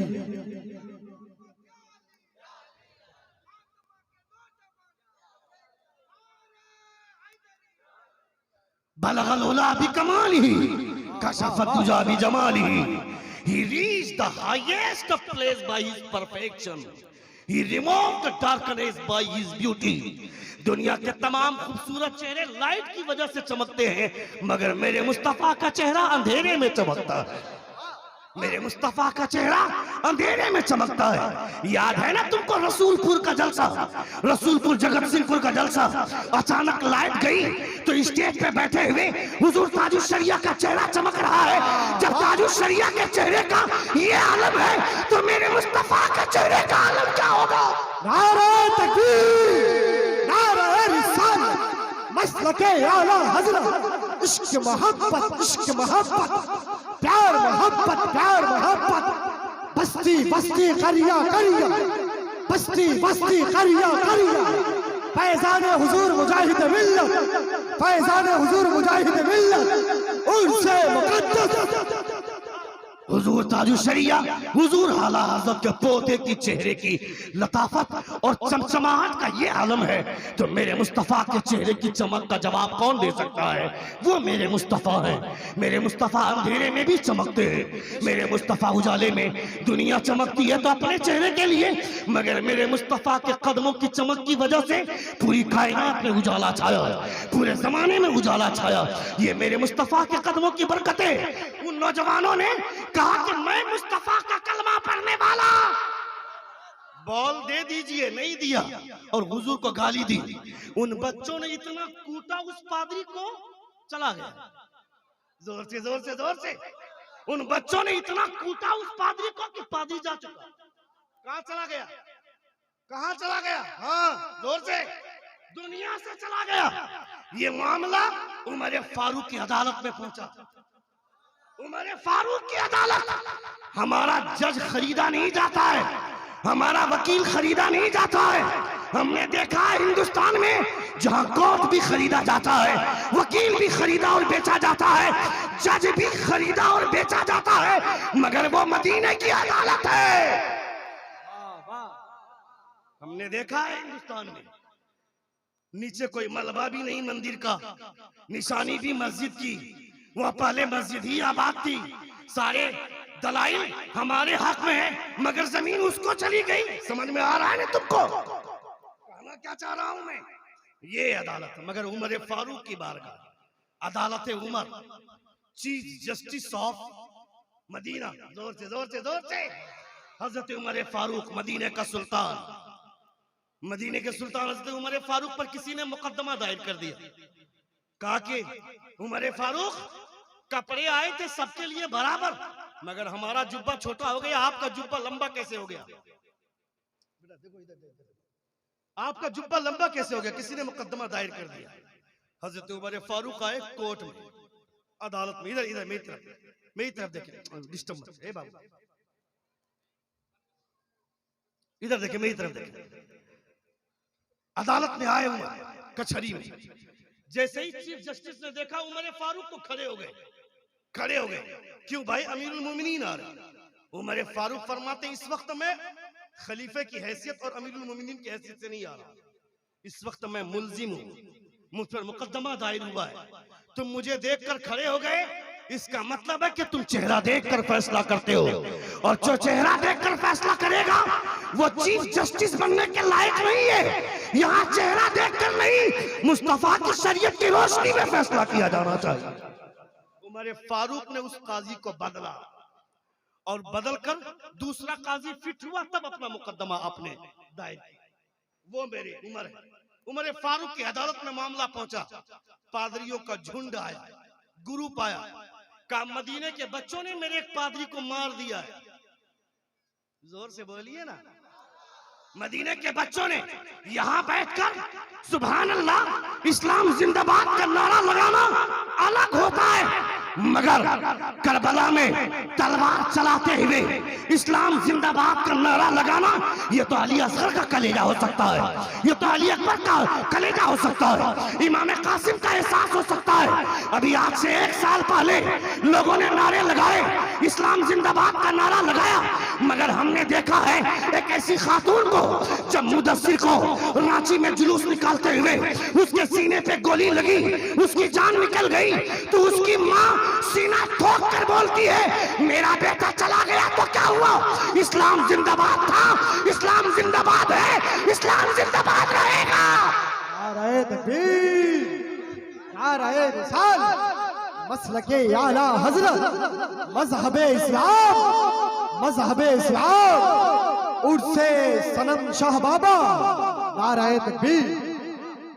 उसकी मां ने सीना ठोक कर कहा था मेरा बेटा मर गया, कोई बात नहीं, वो मरा नहीं है, नबी की मोहब्बत में शहीद हुआ है वो मां है। कितना एहसास वाला कलेजा होगा उसका जिसने ये कहा था कि इस्लाम जिंदाबाद कल भी था, आज भी इस्लाम जिंदाबाद है, कयामत तक इस्लाम जिंदाबाद रहे। सुन रहे हैं आप? कितने लोग सुन रहे? जरा हाथ उठाकर कहें या रसूल अल्लाह, और एक बार कहें या हबीब अल्लाह। अल्हम्दुलिल्लाह 1 घंटे की तकरीर आपने सुन ली है। आपके एहसासात को अल्लाह सलामत रखे, और 5 से 10 मिनट की गुफ्तगू होगी इंशाअल्लाह ताला।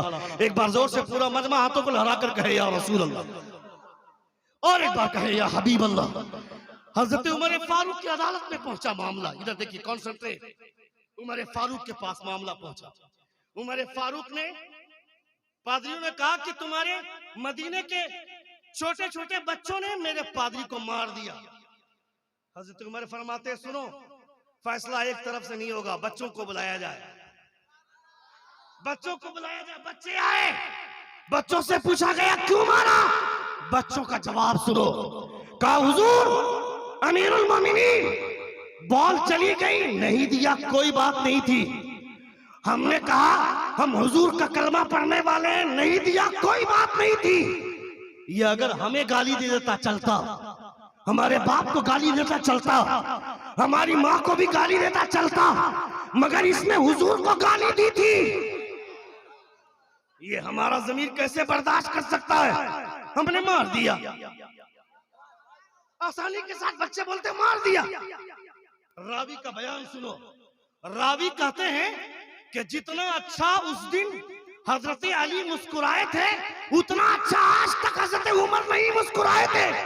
और आप फरमाते हैं अल-यौम अज़्ज़ल इस्लाम, अल-यौम अज़्ज़ल इस्लाम, आज इस्लाम को वक़ार मिल गया, आज इस्लाम को इज्जत मिल गई। मदीने के बच्चों में मुस्तफा की मोहब्बत की शमा जल चुकी है।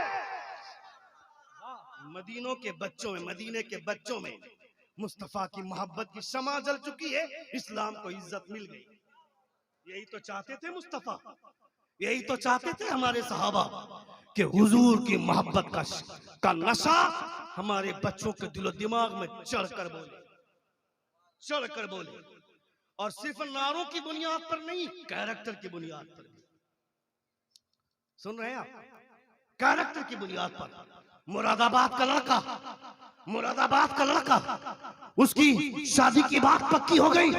कहाँ? मुरादाबाद शहर में। जिस लड़की से रिश्ता तय हुआ वो घराना रीच घराना था। बातचीत पक्की हो गई। इधर देखिए, बातचीत पक्की हो गई, फाइनल हो गई। हम लोग बात फाइनल करवाने के लिए इमाम साहब को सिर्फ मोहरा के तौर पर रखते हैं, वरना बात हम ही लोग सब कुछ करते हैं। इमाम साहब को सिर्फ दलील के तौर पर रखते हैं कि इमाम साहब आप मोहरा बन करके रहिए, समझ रहे हैं। और इमाम साहब से और किसी मसले में नहीं पूछेंगे, मर्जी अपनी चलेगी। देखना हजरत शादी में ड्रामे हम देखते हैं, ड्रामे। शादी का कार्ड बन गया, अब शादी का कार्ड बनने के बाद अब लिस्ट बनता है, सूची तैयार होती है, किसको कार्ड देना है, किसको कार्ड नहीं देना है। बोलता है महिला चचा को देना है कि नहीं, 2 साल से बातचीत बंद है उससे। अंदर से बूढ़ा आदमी बोलता है नहीं नहीं ये शादी है, किसी को नाराज नहीं करना है, उसको भी राजी करना है। पांव पकड़ने की जरूरत पड़ेगी तो पकड़ लेंगे, ले आओ, उसको ले आया। बहनोई, बड़ा बहनोई, बाप थोड़ी सी अकड़ दिखाता है, वो गुस्साया है तो गुस्साने दो। माँ बोलती नहीं नहीं घर का बड़ा दामाद है, उसका पांव पकड़ना पड़ेगा तो पकड़ लेंगे, मगर घर की शादी में आना चाहिए, ये खुशी का मौका है, सब रहेगा। यानी जितने लोग नाराज थे सबको राजी करके ले आए शादी में। और इस निकाह से सबसे ज्यादा खुश मेरे मुस्तफा थे, जोर से बोलिएगा। जो लोग नाराज थे हमने उसको राजी करके शादी में बुला लिया, और इस निकाह से सबसे ज्यादा खुश थे मेरे मुस्तफा। डीजे लाकर हमने मुस्तफा को नाराज कर दिया। इस पर सुभान अल्लाह बोल रहे हैं आप, इस पर सुभान अल्लाह नहीं, इस पर माद अल्लाह बोल। यानी मेरा फूफा नाराज रहता कोई बात नहीं थी, बहनोई नाराज रहता कोई बात नहीं थी, मेरे मुस्तफा राजी रहते तो पूरी दुनिया हमसे राजी थी। मगर हमने हुजूर को ही नाराज कर दिया, हमने मुस्तफा को नाराज कर दिया। मैं कहता हूं खबरदार खबरदार, डीजे लाकर लौंडों को नचाओ मत, डीजे लाकर अपने बेटों और बेटियों को नचाओ मत। ये शादी मुस्तफा जाने रहमत की सुन्नत है, इसमें धूम मचाओ, नबी की सुन्नतों की धूम मचाओ, मुस्तफा के चर्चे की धूम मचाओ, मुस्तफा के जिक्र की धूम मचाओ, ताकि निकाह यहाँ पे हो मगर आसमान में फरिश्ते इस शादी का चर्चा करें। ऐसी धूम मचनी चाहिए, ऐसा होना चाहिए। शादी में डीजे कितने लोग लाते हैं इंशाल्लाह, जोर से बोले और जोर से बोले सुभान अल्लाह। एक बार पूरा मजमा हाथों को लहरा कर कहें या रसूल अल्लाह, या रसूल अल्लाह, और एक बार कहे या हबीब अल्लाह। या हबीब अल्लाह। नबी कौनैन सल्लल्लाहु ताला अलैहि वसल्लम की मोहब्बत में जब आदमी जिंदगी गुजारेगा फिर उनकी जिंदगी बड़ी हसीन होगी, फिर उसका एक मजा अलग होता है, उसकी एक चाशनी अलग होती है, उसका एक जायका अलग होता है। आपको तो शुक्र अदा करना चाहिए कि आप हुजूर मुजाहिद मिल्लत के मानने वाले हैं, हुजूर ताजु शरिया के मानने वाले हैं। जोर से बोलिए, जोर से बोलिए। जब हुजूर मुजाहिद मिल्लत रहमा की बात आ जाए, हुजूर ताजु शरिया की बात आ जाए तो दिल में गदगदाहट आनी चाहिए, चेहरे पे चमक होनी चाहिए। हुजूर ताजु शरिया जिन्होंने अपनी पूरी जिंदगी ये कोशिश की कि लोग मसलक आला हजरत से करीब रहे, लोग मसलक आला हजरत से करीब रहे, मसलक आला हजरत के मिशन को पहचाने। लोग मसलक आला हजरत से जितने करीब होंगे उतने मुस्तफा से करीब होंगे। जोर से बोलिए। क्योंकि मसलक आला हजरत किसी को बुराई की तरफ आमादा नहीं करता है, मसलक आला हजरत नबी कौनैन सल्लल्लाहु अलैहि वसल्लम की सुन्नतों का पाबंद बनाता है, नबी कौनैन सल्लल्लाहु अलैहि वसल्लम के एहसासात अपने दिल के अंदर आबाद करता है। आज की तारीख में लोग हुजूर ताजु शरिया के नाम से भी चिढ़ते हैं, मैं कहता हूं तुम्हारे चिढ़ने से कुछ नहीं होता है। हुजूर ताजु शरिया पूरी दुनिया में मरजाए खलाइक के एतबार से सबसे बड़ी जात कोई थी तो वो हुजूर ताजु शरिया। नाइबे गौसे आजम अगर कोई कहा जाने के लायक था तो हुजूर ताजु शरिया। लोगों के नाम के पोस्टर 2 महीना पहले लगा दिया जाता है, 2 महीना तक माइक में ऐलान होता है, उसके बावजूद उतनी भीड़ इकट्ठी नहीं होती है। मगर ताजु शरिया अचानक किसी इलाके में पहुंच जाते थे, दीवानों का सैलाब आ जाता था। जब इनकी मकबूलियत का ये आलम है तो गौसे आजम की मकबूलियत कैसी होगी? नारे तकबीर, जिंदाबाद।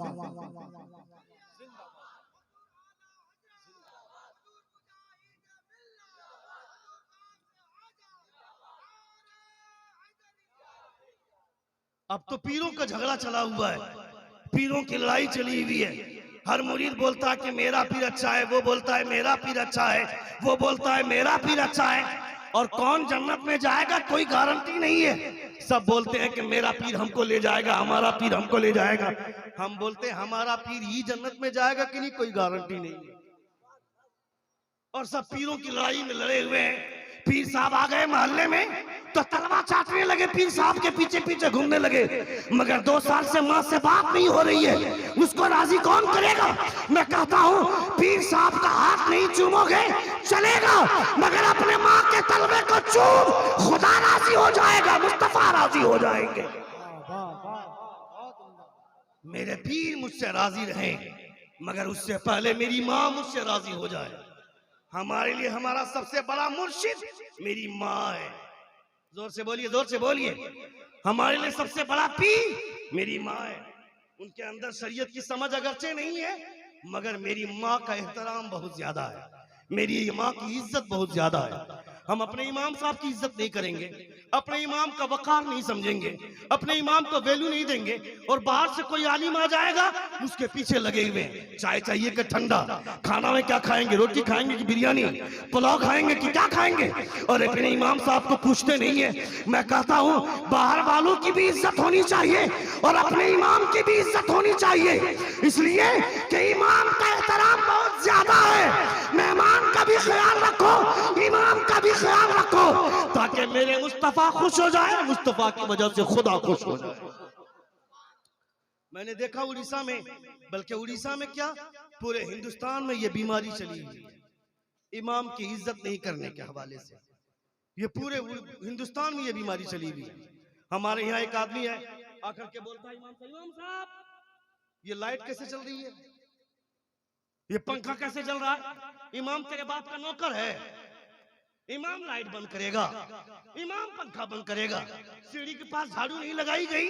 इमाम साहब यहाँ झाड़ू कौन लगाएगा है सालिम, इमाम तेरे बाप का नौकर नहीं है, झाड़ू लगाना तेरी जिम्मेदारी है। हुजूर फरमाते हैं तफसीर नईमी में, अल्लामा मुफ्ती अहमद यार खान नईमी अलैहिर्रहमा फरमाते हैं कि कभी कभी आते हो मस्जिद में तो झाड़ू लगा देना, जब जन्नत में हूरों से निकाह होगा तो उसमें महर का काम यही झाड़ू लगाना करेगा। वाह वाह वाह,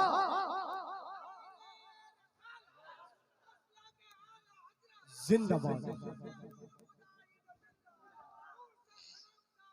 जिंदाबाद। और हम अपने मूछ में त्राव देकर रहते हैं कि मैं सदर हूं, मैं सेक्रेटरी हूं, मैं खजांची हूं। सालिम तू 15 लोगों को बिरयानी खिलाने के बाद सदर बना होगा, तू 25 लोगों को ठंडा पिलाने के बाद सेक्रेटरी बना होगा, 25 लोगों को सिगरेट पिलाने के बाद खजांची बना होगा, मगर जो इमाम होता है बिरयानी खिलाकर नहीं, ठंडा पिलाकर नहीं, सिगरेट पिलाकर नहीं, नबी का इल्म सीने में सजाने के बाद इमाम होता है। वाह वाह, उनकी इज्जत अलग होती है, उनका एहतराम अलग होता है, उनकी हैसियत अलग होती है। दिल्ली के जामे मस्जिद में कोई इमाम नहीं टिकता था, सुन रहे हैं आप, सुनेंगे और 5 मिनट कितने लोग सुनेंगे, जरा हाथ उठाकर कहें या रसूल अल्लाह, और एक बार कहें या हबीब अल्लाह। दिल्ली के जामे मस्जिद में कोई इमाम टिकता नहीं था 1 महीने से ज्यादा। और दिल्ली के जामे मस्जिद का मुतवल्ली कौन था, शहंशाह औरंगजेब आलमगीर रहमतुल्लाह ताला अलैह, जो सुल्तानुल हिंद थे, दिल्ली के सुल्तान थे, हिंदुस्तान के सुल्तान थे, वो हैं दिल्ली जामे मस्जिद के मुतवल्ली। कोई इमाम टिकता नहीं था। सुनिए, हम लोग भी अपना इमाम बदल देते हैं। मेरे घर में मुर्गी ज़बा नहीं हुई तो इमाम बदलो, मेरे घर में फातिहा नहीं हुआ तो इमाम बदलो, मेरे घर में फातिहा खानी नहीं हुई तो इमाम बदलो। क्यों? हम मुसलमान हैं, मुर्गी भी ज़बा करने के लिए इमाम का भी मोहताज होना पड़ रहा है। शर्म नहीं आती है? हम मुर्गी भी अपनी ज़बा नहीं कर सकते हैं, अपने घर में फातिहा भी नहीं कर सकते हैं। मैं कहता हूं मेरा बाप दुनिया से चला गया, कभी कभी अकेले में बैठकर दुआ मांगनी होगी तो इमाम साहब को बुलाएंगे। इमाम साहब के पास जुमले अच्छे होंगे, इमाम साहब के पास अल्फाज अच्छे होंगे, इमाम साहब के पास तजवीद के साथ कुरान की तिलावत होगी। मगर दर्द कहां से आएगा? दर्द तो बाप के मरने के बाद बेटे के सीने में पैदा होता है, इमाम के सीने में कहां से आएगा? और हुजूर फरमाते हैं जो दुआ दर्द के साथ मांगी जाती है खुदा उसे कबूल फरमाता है। बाप के चले जाने के बाद कभी बेटा अकेले में बैठकर दुआ करे, उस दुआ में दर्द होगा, खुदा कबूल फरमाएगा। कभी कभी अकेले में बैठकर दुआ होनी चाहिए। मेरे घर में इमाम साहब नहीं आए, बदल दो इमाम साहब को। इमाम की कमी थोड़े, जहां इमाम ज्यादा दिन तक टिकता है इसका मतलब है कि वहां की पब्लिक अच्छी है, वहां के लोग अच्छे हैं, वहां की तहजीब अच्छी है। कटक में किसी मस्जिद में 20 साल से इमाम है, कहीं पे 25 साल से इमाम है, और कुछ जगह ऐसी हैं जहां पे 1 साल 2 साल 3 साल 4 साल इमाम बदलते हैं। यहाँ तो अपनी मर्जी से, मगर दिल्ली के जामे मस्जिद में भी इमाम बदलता था, वहां मर्जी कुछ और होती थी। बता दूं मैं, बताऊं कि नहीं बताऊं? कितने लोग सुनना चाहते हैं? जोर से कहें, जोर से कहें, जोर से हाथ नहीं उठाएं, हाथ उठाकर जोर से कहें। एक बार कहें या रसूल अल्लाह, और एक बार कहें या हबीब अल्लाह। दिल्ली का जामे मस्जिद है। ए बेटा क्या हुआ बाबू? दिल्ली के जामे मस्जिद में मेरी माँ और बहनों से गुजारिश करूंगा थोड़ी देर अपनी तकरीर बंद कीजिए। आज मेरी तकरीर होने दीजिए, आप लोग की तकरीर रोज होती है। घर में तो रोज तकरीर होती है औरतों की, वहां मर्द साइलेंट रहता है, औरतों की स्पीच होती रहती है रोजाना। अच्छा, हम लोग यहाँ पे इतना दहाड़ते हैं, घर में हम लोगों की दहाड़ बंद रहती है। हम लोग के घर में भी तकरीर औरतों की ही होती है। यहाँ स्टेज पे हम लोग बोलते हैं। मैं गुजारिश करता हूँ थोड़ी देर खामोश रहें ताकि गुफ्तगू हो जाए, बातें हुजूर की हो रही हैं। दिल्ली के जामे मस्जिद है, दिल्ली के जामे मस्जिद में एक इमाम की बात हो गई। इमाम साहब आए, सुनिएगा, जोहर का वक्त था, इमाम साहब आ गए, अजान हुई, नमाजी आने लगे। धीरे धीरे जमात खड़ी करने का टाइम आ गया, जमात का वक्त हो गया। इमाम साहब ने मुअज्जिन को कहा तकबीर कहो। मुअज्जिन साहब ने कहा रुक जाइए ना, बादशाह सलामत नहीं आए, शहंशाह को आने दीजिए। इमाम ने कहा सुनो, ये मस्जिद किसी के बाप का घर नहीं है, ये खुदा का घर है। दिल्ली का सुल्तान शहंशाह औरंगजेब हो, चाहे कोई भी हो, यहाँ का सुल्तान मेरा परवरदिगार है। जोर से जोर से जोर से, यहाँ का सुल्तान मेरा परवरदिगार है। आजान हो गई, टाइम हो गया, तकबीर कहो, इकामत कहो। मुअज्जिन साहब ने इकामत करनी शुरू कर दी। बेचारे इमाम की बात माननी है उसको। इकामत होने लगी, जमात खड़ी हो गई। नमाज में इमाम साहब चले गए, मुसल्ले इमामत पे खड़े हो गए। 1 रकत हो गई, 2 रकत हो गई, तीसरी रकत में शहंशाह औरंगजेब आलमगीर रहमतुल्लाह ताला अलैह शरीक हुए। सुनिएगा, सारे मुक्तदी ये सोच रहे हैं नमाज में कि इमाम ने अच्छा नहीं किया, कि अब तक इमाम तो 1 महीने में बदलता था, मगर ये जोहर में आया तो असर अब नहीं पढ़ा पाएगा, इसने जुल्म कर दिया अपने ऊपर। 5 मिनट रुक जाता तो क्या होता? कौन सा पहाड़ टूट रहा था? दिल्ली के सुल्तान बहुत जलाली हैं, बहुत गुस्से वाले हैं शहंशाह औरंगजेब। आज इनकी खैरियत नहीं है। नमाज मुकम्मल हुई, शहंशाह औरंगजेब आलमगीर रहमतुल्लाह ताला अलैह ने भी अपनी नमाज मुकम्मल की। नमाज मुकम्मल होने के बाद खड़े होते हैं, सारे लोगों की सांसें रुकी हुई है, पता नहीं कौन सी सजा देगा इमाम को। शहंशाह औरंगजेब खड़े होते हैं, फरमाते हैं अब तक इमाम बदला जाता था, मगर अब इमाम बदला नहीं जाएगा। अब तक इमाम जो बदला जाता था इसलिए कि वो दिल्ली के सुल्तान से डरा करता था, मगर अब जो इमाम आया है वो दिल्ली के सुल्तान से नहीं, कायनात के शहंशाह परवरदिगार से डरता है।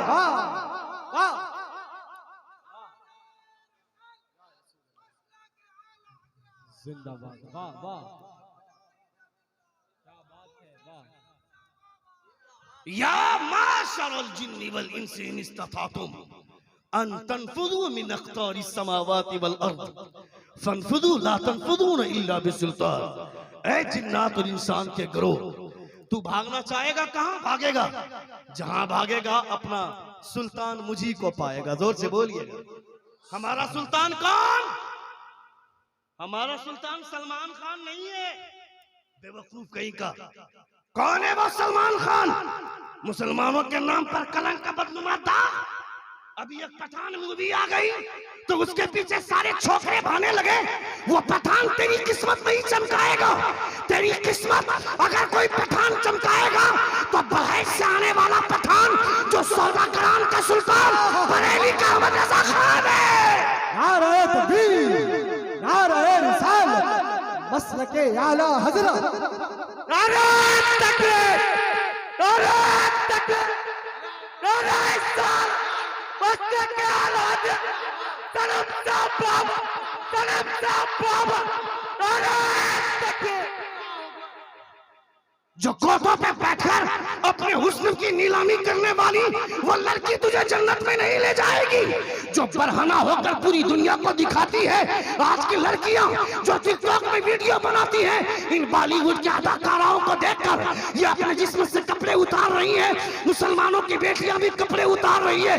इसे बता कि खुदा कपड़े उतारने की वजह से शोहरत नहीं देता है। खुदा शोहरत देना चाहे तो कर्नाटका की मुस्कान नाम की लड़की जिसने कपड़े उतार कर नहीं, कपड़ा पहनकर खुदा के नाम का नारा लगाया तो पूरी दुनिया में खुदा ने शोहरत की हलचल मचा दी। हक है।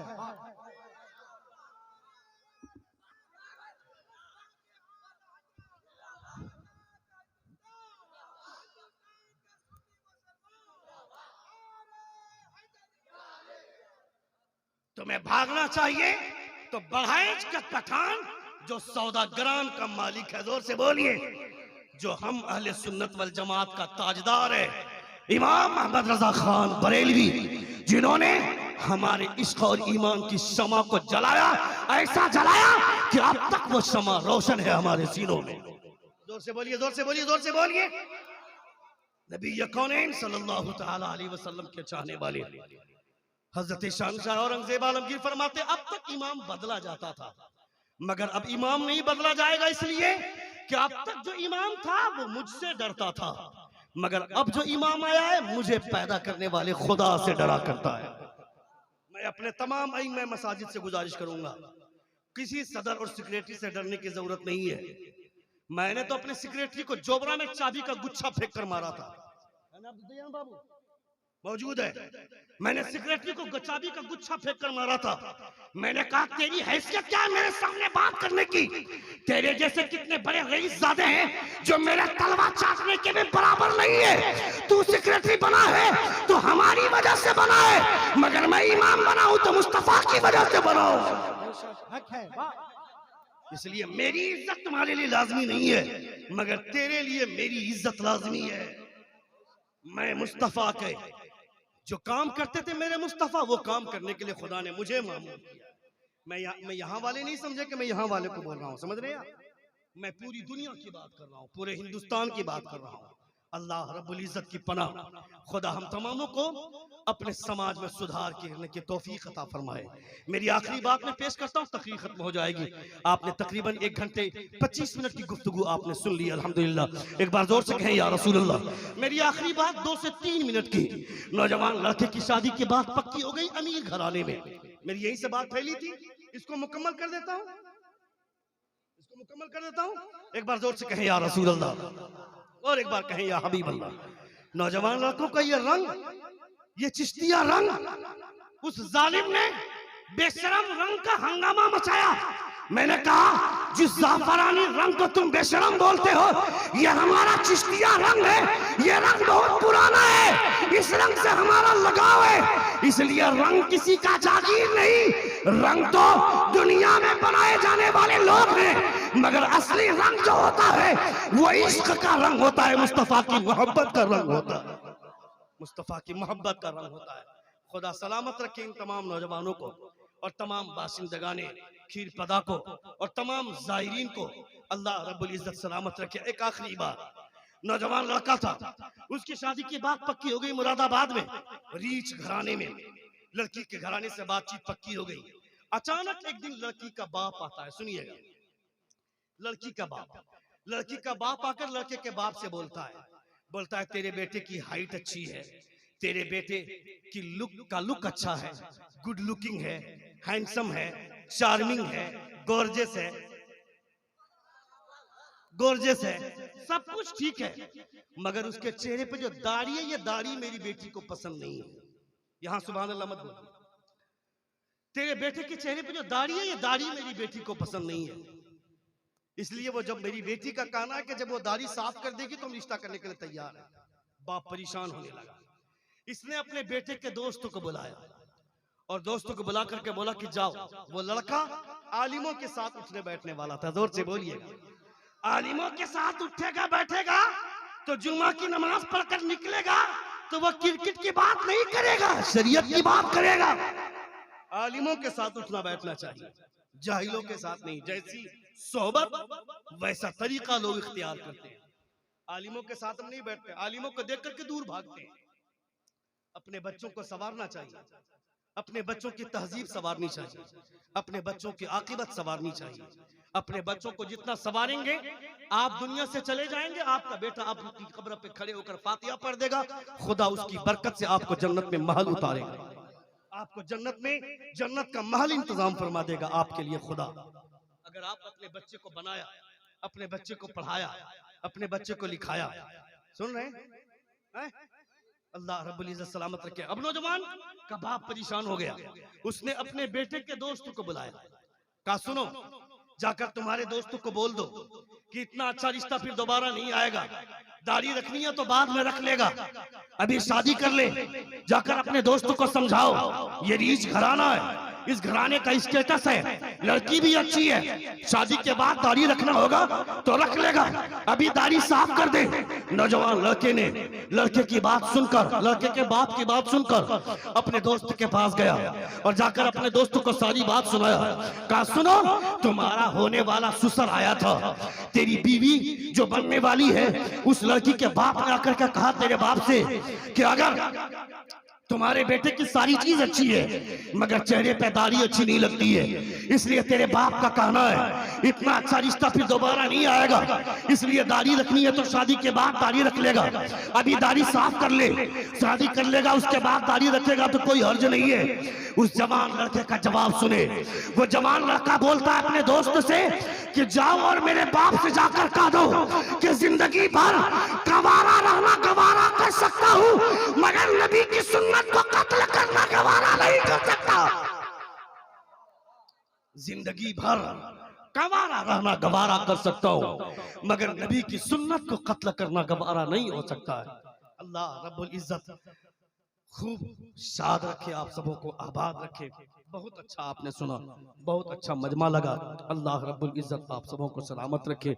मेरी ट्रेन है 1:30 बजे, मैं माजरत चाहता हूँ। जिंदगी ने फिर कभी वफा की तो इंशाअल्लाह ताला मुकम्मल गुफ्तगू होगी। बाबू भाई कहाँ है? सुभान अल्लाह, अल्लाह सलामत रखे। अस्तगफिरुल्लाह रब्बी मिन कुल्ली ज़ंबि व अतूबु इलैह। जोर से कलमे शहादत पढ़िए, अशहदु अल्ला इलाहा इल्लल्लाह व अशहदु अन्ना मुहम्मदन अब्दुहु व रसूलुहु। अस्सलामु अलैकुम व रहमतुल्लाहि व बरकातुहू।